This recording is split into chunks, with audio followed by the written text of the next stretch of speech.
Louis Quilico was one of the leading operatic baritones of the 20th century. His sudden passing on July 15th, 2000 was a great loss to the musical world. Quilico performed at many of the world's great opera houses: Covent Garden, the Paris Opera, the Bolshoi, and the Vienna Staatsoper, to name only a few. He was a stalwart of the Metropolitan Opera, appearing nearly 300 times over 25 consecutive years. At the Met, he sang under the baton of James Levine, Zubin Mehta, Richard Bonynge and Claudio Abbado, and alongside tenors including Luciano Pavarotti, Placido Domingo, John Vickers and José Carreras, and sopranos Joan Sutherland, Renata Tebaldi, Renata Scotto, and Beverly Sills.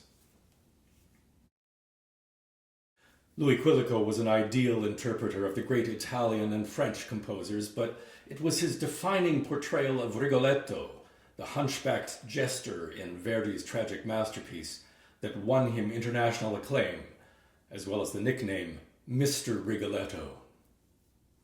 He sang the role more than 500 times, the last being at the National Arts Centre in Ottawa in September of 1994. After his retirement from the operatic stage in 1998, he continued to perform, touring extensively with his wife, the celebrated pianist Christina Petrowska Quilico. Together they made 4 recordings and a teaching video, and collaborated on the book Mr. Rigoletto in Conversation with Louis Quilico. In this book, Quilico shared his views on singing, on opera, and on his signature role, Rigoletto. He also talked about his own personally devised vocal techniques, sharing them with a new generation of singers. What is missing in the printed version of these conversations is Quilico's own voice and his unique personality. In these recordings, we hear him speak in his own words, with his own voice, unfiltered and unedited. Speaking personally, baritone Louis Quilico, Mr. Rigoletto, in Conversation with Christina Petrowska Quilico. In this conversation, Louis tells the story of Act 4 of Rigoletto and reflects on seeing the opera with modern eyes. Also, performing Wozzeck leaves Louis exhausted and in need of medical attention. The third act. This is the end of the third act.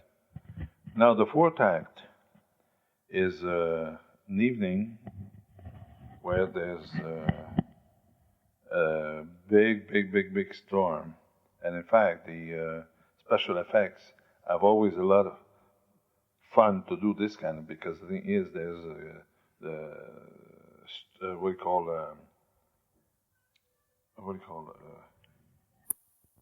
it's a night with thunder and lightning, and I have to say one thing. Really, they can do something very beautiful. But sometimes they miss, you know. Anyway, you see, it's the house, so far remote, of Sparafocile. It's not even a house, it's a house that's all broken off and everything.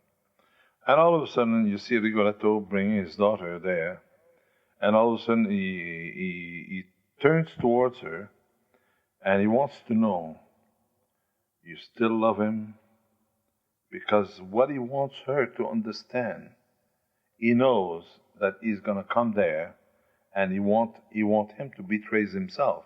That his daughter will understand, and she would say, oh, Daddy, I'm so sorry, and all that. Anyway, he brings her there, and like I told you, he just said, do you love him? And she said, yes. And if you realize that how nasty as a person he is, would you still love him? And she says, I don't know. It's very difficult. And Rigoletto is always disarmed by this little girl that doesn't give him a complete answer. And he hope by trying to make her understand. This is why I said to you before, Rigoletto could be a drama of the past 100 years, 200 years, like it could be a drama of today, because it's exactly the same thing. Anyway, all of a sudden, he says, come here, I want you to see something. And he brings her right next to the house. He says, watch inside the house. And more or less, she wants to know what she's supposed to see. And she says, I see a man, wait. And all of a sudden, the Duke comes in. And all of a sudden, she says, my God, there he is, you know. And she cries, Padre mio. And all of a sudden, the old man says, well, this is his habit. This is what he does. You're going to understand now. All of a sudden, she's noticing that he's making, because Sparafocil has a sister that helps him in his killing, for instance. And all of a sudden, he came there to have an affair with the sister of Sparafocil. That just to show you what kind of man the Duke is, you know. All of a sudden, Rigoletto tries to make Gilda understand. And it's one of these things. Her love is so strong that she, even if he's having an affair with somebody else, she will accept it. And all of a sudden, he sings his famous La donna immobile, woman is fickle, and all that stuff. He's talking about woman, you know, what is a woman? Woman is nothing, you know. It's more or less only one thing you should do with a woman is to make love, and that's it, you know. But that doesn't convince her. That really doesn't convince her. No way. And all of a sudden, at the moment, you see Sparafocil and her sister, and all of a sudden, the Sparafocil comes out of the house, and he asks the old man, but before that, Rigoletto took Gilda and took her apart that she could not hear the conversation. She hears the conversation because we sing. But the thing is, the idea is that she's not supposed to hear that conversation. And all of a sudden, the Sparafocil says, your man is there, come back at midnight, and I will have the job done, and you don't have to come back. And Rigoletto said, no, I want to be here. I want to see it. And the Sparafocil says, all right. All of a sudden, he goes back and grabs Gilda, bring her back, and all of a sudden the Duke is making love with the sister, Maddalena, and that's where comes the famous quartet of Rigoletto. And the Duke is declaring his love for this woman, you know, and Gilda is cannot accept. At one moment, all of a sudden she leaves Rigoletto because she cannot stand it, and Rigoletto goes and bring her back, and he more or less what he wants to do is to try to torture her so much that she will. It's not a torture with anything. It's words. See what he's doing. See what he's doing. See what he's doing. And now, do you understand who he is? You understand? And she doesn't want to understand. And Sparafocil, Rigoletto himself is reminiscing for himself that he's going to have the last word in this. All of a sudden, this is finished. He takes his daughter, Rigoletto, grabs his daughter and says, listen, now I want you to do me a favor. I want you to go home, get dressed, and I want you to go to Verona. And she says, yes, Daddy. But the famous Gilda, don't go to Verona. Come back here. Because she wants to see more. You know, it's one of these things that the women sometimes don't believe. Even if it happened, they don't believe. They don't want to believe. That is a big problem. Anyway, all of a sudden, Gilda disappeared, and Rigoletto remained on the stage with Sparafucci that came out. And he says, listen, it's going to cost you 20 scudi, I don't know, let's say $20 to kill him. And he says, all right, I'll give you 10 in advance, and I'll give you 10 after you will do the thing. It's fine. And Rigoletto leaves. All of a sudden, when Rigoletto leaves, about not very long after this, while you see the Duke is going to sleep and all that, all of a sudden, you see Gilda coming back. And then there's a trio between Sparafucci, Maddalena, and Gilda. Now, the trio consists that all of a sudden, Maddalena says, listen, I'm in love with this man. I don't want you to kill him. We have to do, and Sparafucci says, I'm a man of honor. I'm a man of the sword. If I promised I was going to kill him, I'm going to kill him. And at that precise minute, there's a knock at the door. And all of a sudden, they stop and wondering what it is. Then all of a sudden, Gilda says, listen, I'm a poor person, and is it possible that I could have a way to rest at your home and all that? And they say, and all of a sudden, Maddalena has the brilliant idea and says, listen, don't kill him, kill the one who's right here, and give it to the old man. What you're going to do, you're going to throw it in the water, and you will never know the difference. All of a sudden, they agree to do that. And all of a sudden, there's a lot of music there, and it's always about the same thing.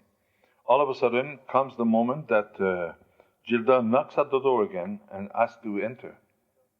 And finally, they decide to let her enter. And all of a sudden, the moment she enters, Sparafucci grabs her, a dagger, and puts her in a bag. Because that's the way the Duke was going to finish, in the bag. Anyway, that is finished. And all of a sudden, then you see Rigoletto coming back. And all of a sudden, he starts to talk about, now he's a great man. He has his vengeance. This man will be destroyed, and that's it. I'll be satisfied only at that point. It will have served his purpose, that to have saved my daughter's honor. All of a sudden, he goes and knocks at the door. As Sparafucci says, who's there? And he says, it's me. He says, I've done the job. All of a sudden, he comes out with the bag on his back. And he says, he put it down, and he says, listen, I'm going to, no, Rigoletto says, no. He says, Sparafucci says, let me throw him in the water. He says, no, I will throw it myself. Don't do nothing. Sparafucci, when he sees like that, he says, all right, there's the little river here. Go a little bit further, it's deeper. This way will be much easier. And finally says, good night, and I give him his money. All of a sudden,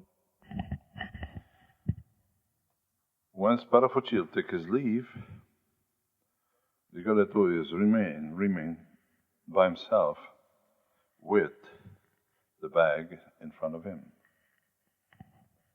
Finally, he says, he starts to come up with a monologue stating that finally justice has been done, and in fact, he feels like a giant in front of this corpse. And usually, what I usually do, I kick the bag. And that gives, very often, a tremendous heart feelings for the public. Because the public knows it's Rigoletto's daughter in the bag, but Rigoletto doesn't know it's his daughter. And all of a sudden,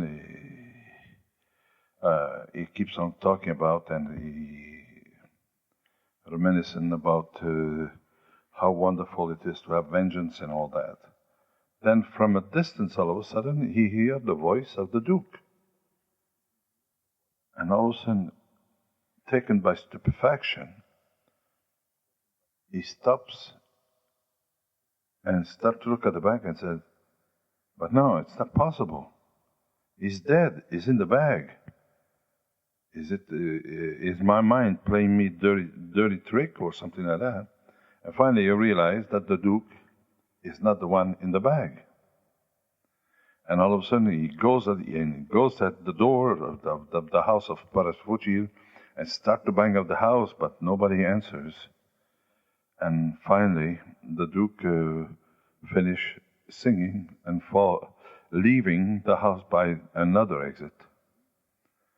Rigoletto remains on the stage with the bag and wondering, but who is in the bag? It is not possible. I don't understand. I would like to know who's in the bag, but he doesn't dare to find out. And finally, he decides that he bends down and opens the bag, and there's a what do you call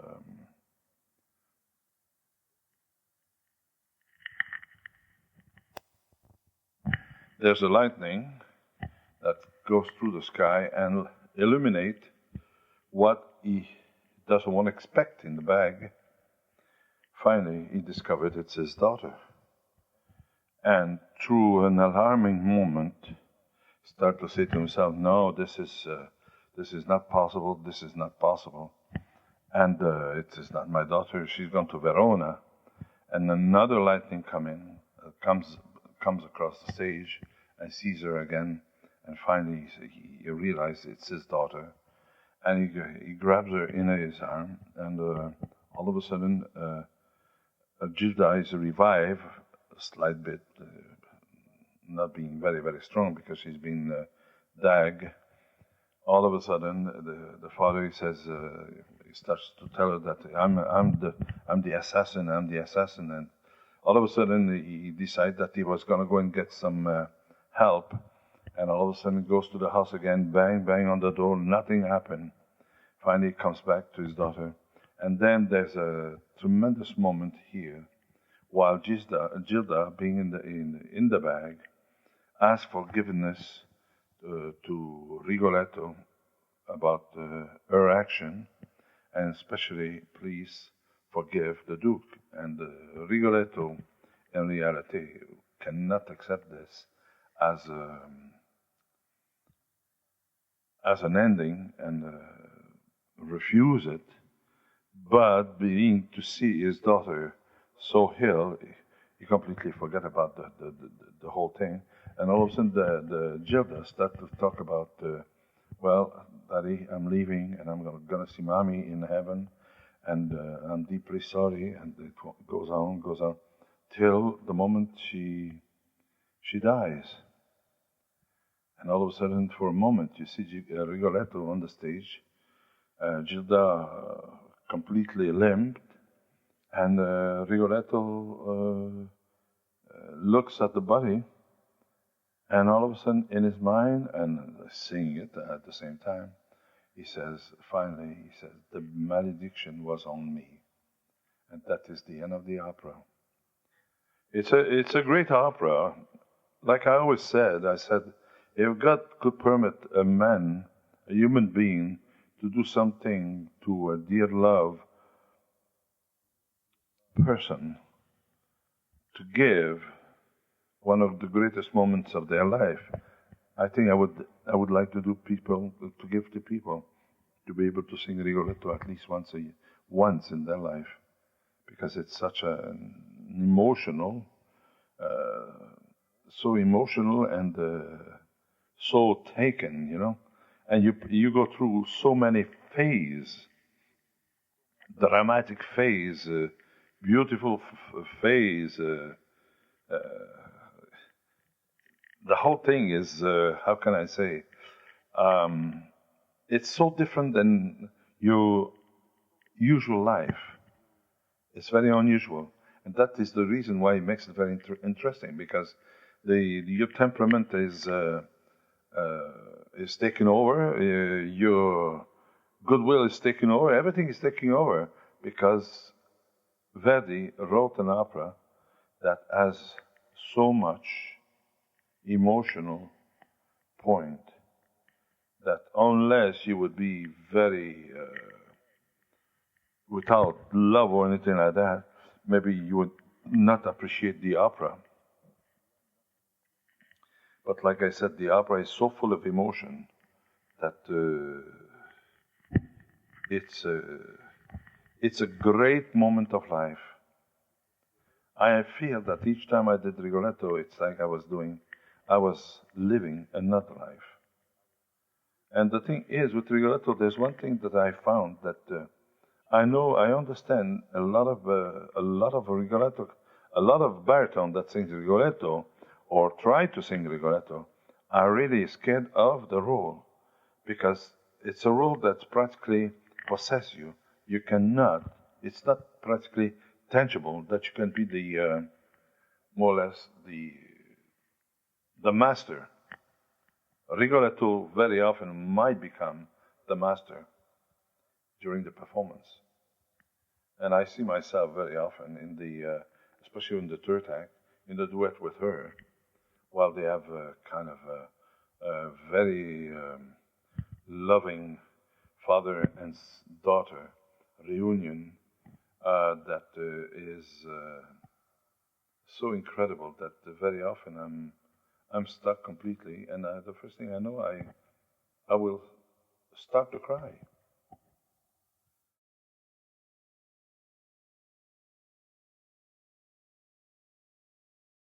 In this opera, for me at least, Gilda comes off as the only one with a pure love. The men come off very badly. In today's society, especially concerning women's issues, the men come off, one as a tyrant of a father with an obsessive relationship with his daughter. The Duke comes off as a womanizer with no morals or scruples. How do you see this opera in today's society in relation to that? Well, I think if you look at it very carefully, I think there's not much change, except one thing: the emotion that you find might be a little bit subdued for the way of living of today, because Rigoletto, you don't really find that today anymore in society. Mind you, some of them they do, but in general, no, because it's how can I say? It may be overpassed, but at the same time, it does exist, but in another form, and this is the reason, you know. Gilda, you said, is just a moment. What did you say about Gilda? She was the only one with a true love, a pure love. I have to say one thing.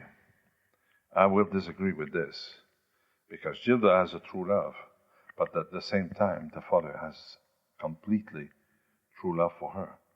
He's so afraid.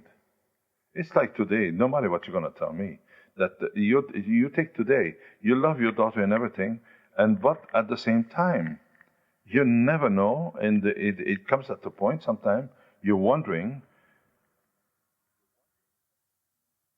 It's a difficult thing for young people to go through life, because it's a dangerous thing. How many times that we have today, that we hear on the news, a Gilda that has been killed, rape, and all that stuff. What do you think is Gilda? It's a bit that case, but it's discovered before she dies. But very often today, it's not even discovered, but it's still there. No, I see Rigoletto as having an obsessive love for his daughter. It wasn't exactly the way to show love by keeping a daughter trapped in the house, no matter what excuse you give it, whether it's saying that you're afraid to let her out. He was afraid to let her fall in love, to experience life, and I find that Verdi made the women characters rather shallow. It's not altogether the opera singer's fault, but Gilda does not have a great role in relation to Rigoletto and the Duke. But in regard to the relationship, no, I find that Rigoletto did not have a normal life. He saw, as you said yourself, he saw himself only many times, and not what was best for his daughter, but only what was best for him. That reflects on the morals of that period of society, where virginity was considered a prize rather than development of the emotional state. He refused to give information to his daughter regarding her mother. He did not treat her as a woman. He treated her as an infant by not giving her all the information about her background and having a conversation as an adult with her. Well, listen, there's a lot of controversy on this kind of opera. First of all, it's not an opera that Mr. Verdi wrote. Mr. Verdi wrote the music, but the plot himself was done by somebody else, Alexandre Dumas. And that is the reason he took only what could be subversible in the play and put it in the opera. And there's one thing that is marvelous about Verdi, that Verdi, the way he wrote the opera, very often you will feel that something will happen in the music. Do you want to make a point about Verdi? I made the point before, was a product of that society that women were treated as brainless infants. The music is wonderful, of course, but the libretto, I think if it were changed or written today, would have to accommodate women of today, which would not put up, a woman of today would not put up with a Rigoletto and would not, certainly not put up with the Duke of Mantua, the way they're portrayed. I find these operas as historical pieces with glorious music, but it's certainly a sad reflection on women's times in that period of history. Well, I have to say one thing. In those years, women did not have the liberty that they have today. That's one thing for sure. And the protection was not there. Woman was there to service the men. Today, it's not exactly the same thing. All this has been changed. But thank God that even in this kind of environment and play, let's face it, there's still a romanticism, according to this, more in those days than today. Because what happened, being that there was always that mystery because of the woman would have a love affair, and the first thing you know, would be betrayed about it. Today, women are they have too much freedom, and I think that's the big problem. They're not very much in compassion with their own sex, and I think that is the big problem. I think women should understood a little bit better themselves than just plainly trying to become a man. I'd like you to talk about modern opera. You did Berg's Wozzeck. Can you tell me about the character you played? This was not a very nice man either. Especially, talk to me in relationship to Rigoletto. How do you feel Berg's characterization was? The libretto and musically. I've done Wozzeck only once in my life, and I have to say one thing. It's going to be quite a few years back. It was 1959. I had to do it for CBC. But I have to say one thing. I did enjoy it. And as far as I can remember, because from now till 1959, it's going to be quite a few years, like I said. And the libretto has taken a little bit. The only thing that I retain about the whole thing, it was very interesting, but I found it very difficult. First, understanding because of the music being so so different of everything I ever done at that point, was quite a challenge for me. But at the same time, I felt that it was my first glorious part that I would think that I would have done till that moment, because you were not talking about Verdi or Puccini that has a kind of musical line that carries you. This, you have to carry yourself by yourself. It's a play put in music. And the Wozzeck is a very, how can I say, practically untangible. You cannot touch it practically. It's, for instance, Wozzeck himself is a man that is not retarded, but I would say that is a man that is born in the wrong time for one reason. He practically cannot understand anything that is happening to him. And that is the thing that I found it very fascinating for that reason. Because you would say certain things and it meant practically impossible to be credible. It was the opposite. And like I said, it's so long, I've not done it, that I cannot talk too much about it. I only promised myself that when I did it, that never again I would do it, for a simple reason. Not of the difficulty of the role or anything like that. It was not that reason. But for the first time in my life, I was overpowered by a drama. And that was Wozzeck. And in fact, the next day that I finished the opera on television, I was a case for the hospital. Not that I'm mentally disturbed. No, I was not mentally disturbed.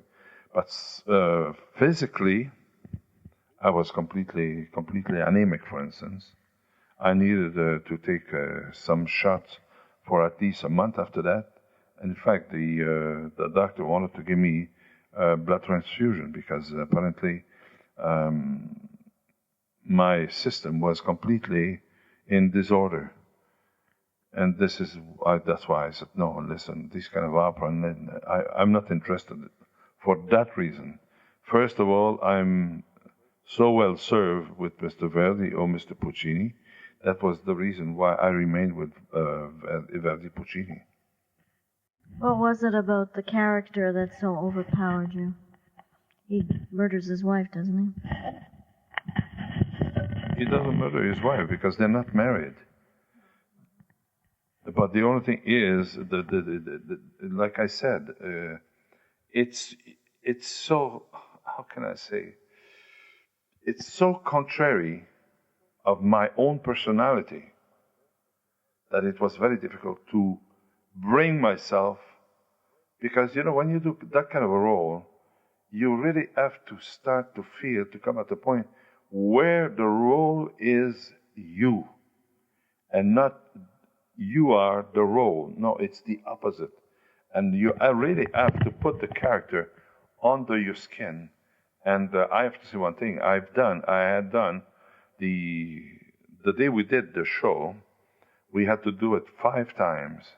And that means 5 run-through of the opera. We had done a few cuts in it, but we still have to do it 5 times. And we started that morning at 9 o'clock, and we finished at 11 o'clock. And I'll tell you one thing. It needed nerve of steel to be able to go through.